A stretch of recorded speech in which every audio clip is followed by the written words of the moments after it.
Welcome to another edition of the Gridiron Report, brought to you by Red Raider Outfitter, the fans' favorite since 1975. I'm Jarrett Johnson, and I'm joined by the mighty Joe Yeager. Well, this is the preview this week. Texas Tech 3-2 overall, 1-1 in the Big 12, coming off a tough loss at Kansas State.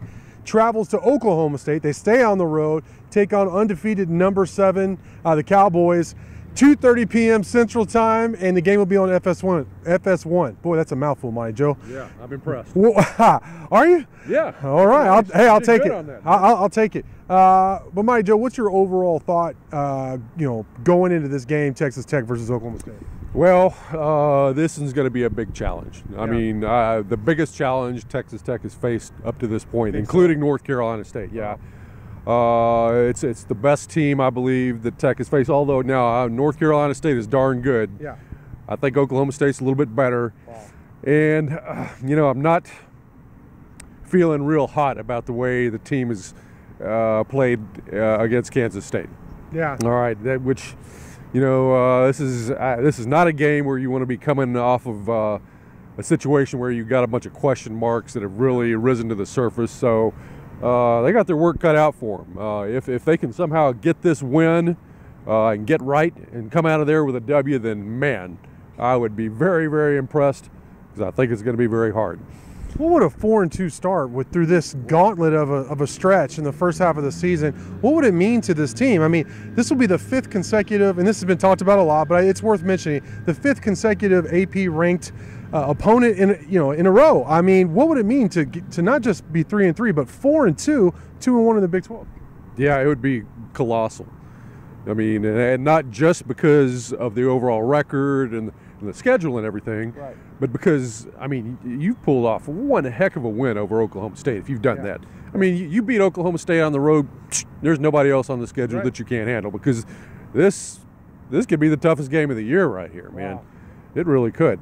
So, yeah, you get that one, and, I think the future for this team looks pretty good as it is, but it would really, really brighten up dramatically if you were able to get this done. So, yeah, it would be a godsend.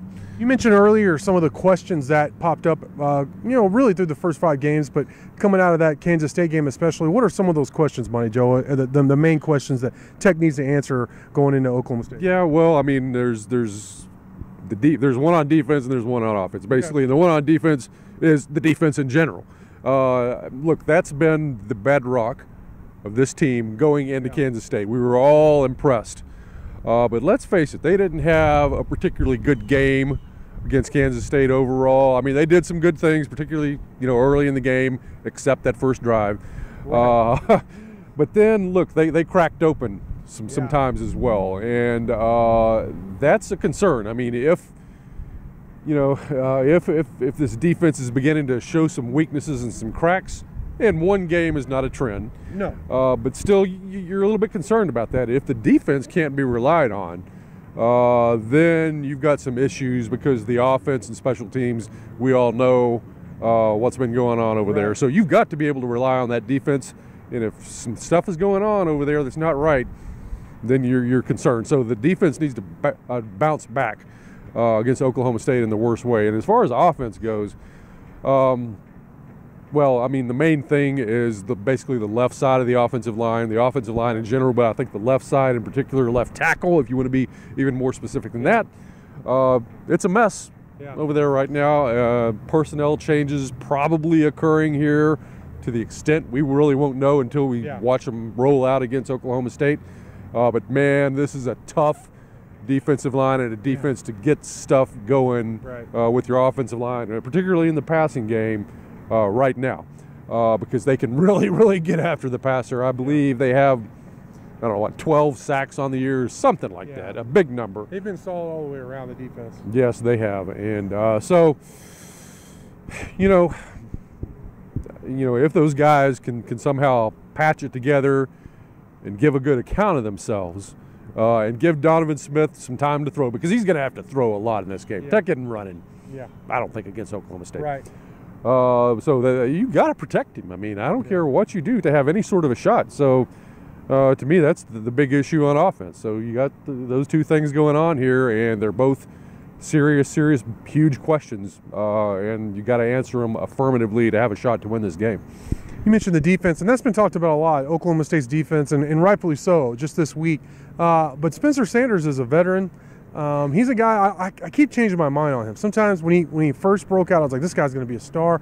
And then I kind of thought, is he overrated? I think like he's overrated. But he wins a lot. Part of that's just the program. And then I watched his game at Baylor, and statistically, it wasn't that impressive. But it showed a lot of maturation in his game in terms of not turning the ball over. And so I feel like they're getting Spencer Sanders perhaps at the wrong time. You know what I mean? A more mature, less trying to make just the most fantastic play all the time, but he still has those wheels. He can run, and he has a pretty dang good arm. But what's your thoughts on Spencer Sanders and what kind of challenge he'll pose the Texas Tech defense this week? You know, well, I mean, he's just having a really good year. You know, he really is. I mean, he's a better player than he was last year. Yeah. By I think a pretty wide margin. And, you know, I would agreed with you coming into the season that, yeah, it probably is overrated. I mean, there were people, I guess he was probably sort of the general consensus first team all Big 12 preseason pick at quarterback, and I would have said, nah, I don't think that's going to happen. But, you know, yeah, he's getting the job done this year.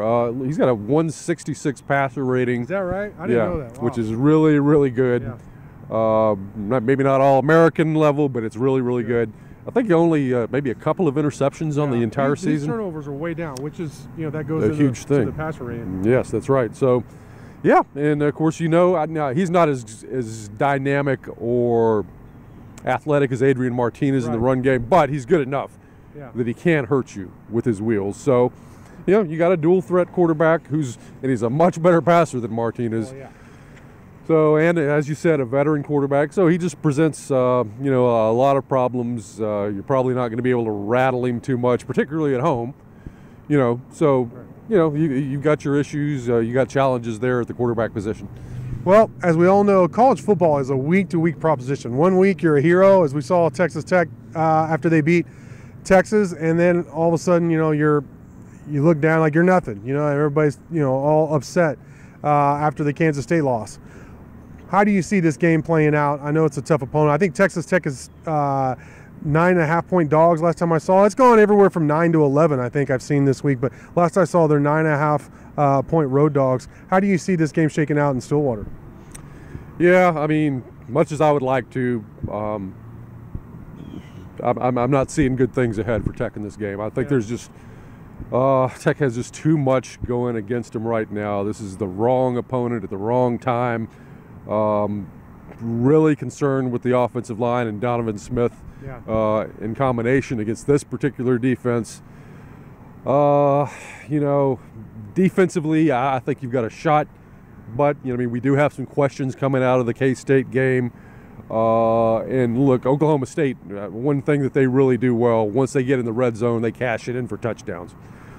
So you can't allow them to have these long, sustained drives where they get down in scoring position because they get touchdowns.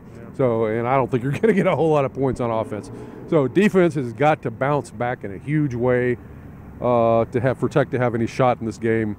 But you know, I'm afraid the outcome is not going to be what we all want. Yeah, I think the only way Tech stays close is if for whatever reason Oklahoma State goes pass heavy and Tech is able to get after them with their pressure, because they do have the Tyree Wilsons, the Jalen Hutchins, the Tony Bradfords, even their linebackers, and then Muddy Waters coming off the other edge. You know, they've been pretty good and consistent at getting pressure against passing teams, which perhaps is why Kansas State was such a bad matchup for Texas Tech. So if they can somehow force that scenario and create turnovers that way and get off the field that way, then, you know, maybe they'll have, as I like to call it, a puncher's chance. But I'm kind of with you, Joe. I just feel like Oklahoma State's a good team. They're in a good place right now, and Texas Tech has so many questions on offense, especially protection and that left tackle. And I feel like Donovan Smith might be a little rattled. He also had a really bad game last year against Oklahoma State. Now, that doesn't mean it's going to happen again this year, but that's worth noting. I mean, I think, to me, that's his worst game he's had so far. He had some really good performances, and then kind of the meat of the sandwich was that really bad Oklahoma State performance. But a lot of quarterbacks have had bad performances against Oklahoma State. But, Mighty Joe, we'll have to see how it shakes out. Great stuff from you as always. Thank you all for watching, and until next time.